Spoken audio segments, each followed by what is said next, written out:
I'm Nikki. I'm George. I'm Dave. And I'm Alex. Welcome to Hill TV.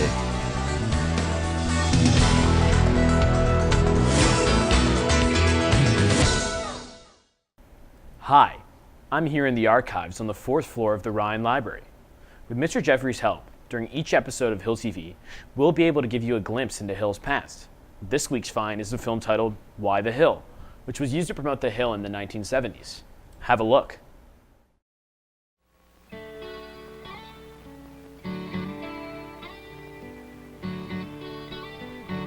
The Hill School, Pottstown, Pennsylvania. Founded in 1851 by the first headmaster, Matthew Meigs. It was then, and it is today, a place where a few young men come to learn some things about life, the world, education, academics, creative pursuits, and perhaps most importantly, themselves.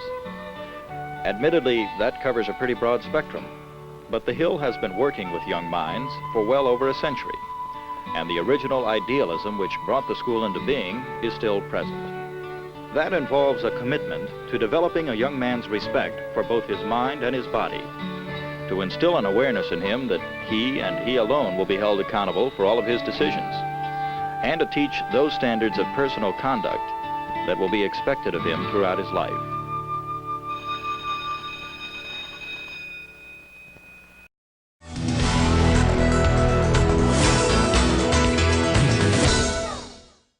Can't find a movie on Netflix? Well, you're in luck.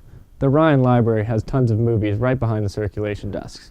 We have movies from all different time periods, including Clueless, The Breakfast Club, all the Harry Potter movies, the Lord of the Rings trilogy. So come down to the library and check out a movie for free.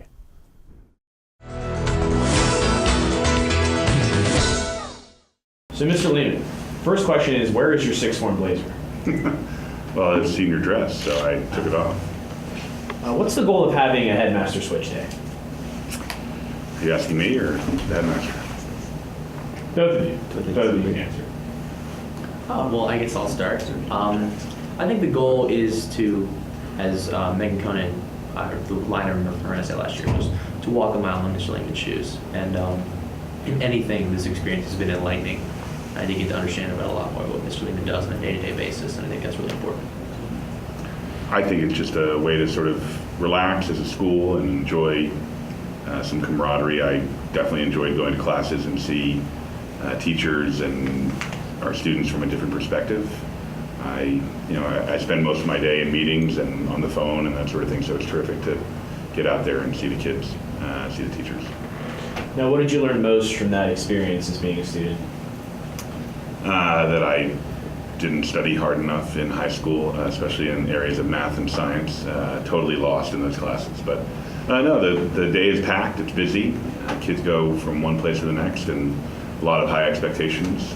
Some great teachers, some really fortunate kids to have the opportunity to be at Hill. And now, Jackson, what did you learn most about your experience as headmaster? I think the aspect of the Hill School that we don't think about it as much as the people who actually work here. And all I did the entire day was move from meeting to meeting to meeting. And I did get to see some really cool. I had a free period. Yeah, I did get to. I had two actually. That was pretty cool. Yeah, I don't get those during the day. I did get to see. In the morning, I got to take some trips around campus. But other than that, it was just meeting with the faculty constantly and understanding the more.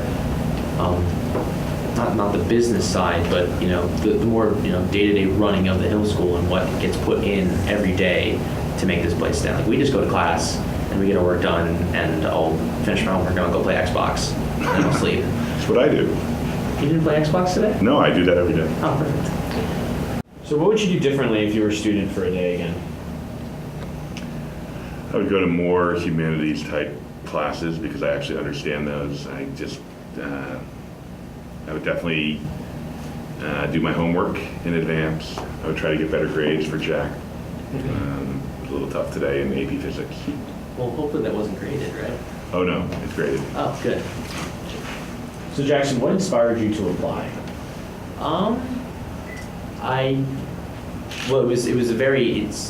It was very interesting and a foreign concept last year. And Megan ironically I took her to prom. So in a sense of irony now, but she spoke of it with like it was one of the coolest things she's ever gotten to do. And I mean, it was a contest that I'll admit, I wanted to win. I'm a competitive guy, and I think that my essay brought that out a little bit. But the opportunity to try something different, because Megan spoke of it really highly, and it lived up to everything I thought it would be. Can you talk about some other things you did today as headmaster, other activities? Oh yeah, I'm gonna go straight to the. I got a Nooks and Crannies tour on campus, which, as you've heard me say like 4 times, but the coolest part was the steam tunnels. I did also go to the 5th floor of the upper school, which the most striking part about was it's not like hidden. It's just a door on US 4 East, like next to their bathroom. There's just a locked wooden door that looks like all the other doors, and he just opened it with a key, and it's like to a decrepit 5th floor attic. Where your dad lived?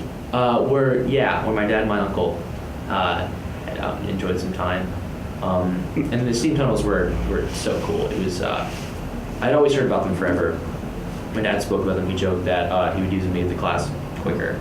And we walked down into the laundry office, which is where some of the steam plant was. And I was looking around, and I looked to the right, and all of a sudden I'm looking down this what seems like a mile-long hallway. It looks like out of like a World War II movie. There's like industrial lighting dotting the thing going all the way down, and there's cables all the ways down the wall. Wow. And it was really, really cool, and it was really very hot. You walked all the way to the CFTA? Yeah, not to the CFTA. We went from the laundry building all the way to the pool underground. That's awesome. Yeah, it was like I thought I was going to find Mr. Lehman's like private bunker down there. No, we keep that hidden. Undisclosed. And the last question for Jack: are you allowed to approve the senior prank? Ooh, if it gets brought to me today, maybe within the next, I don't know, hour, that I'm actually have some sort of. As long as it is not George Cleveland's idea of a fake nuclear meltdown.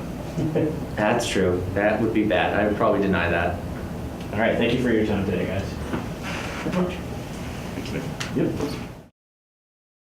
Thanks for watching the latest installment of Hill TV. We'll see you guys next time. Bye.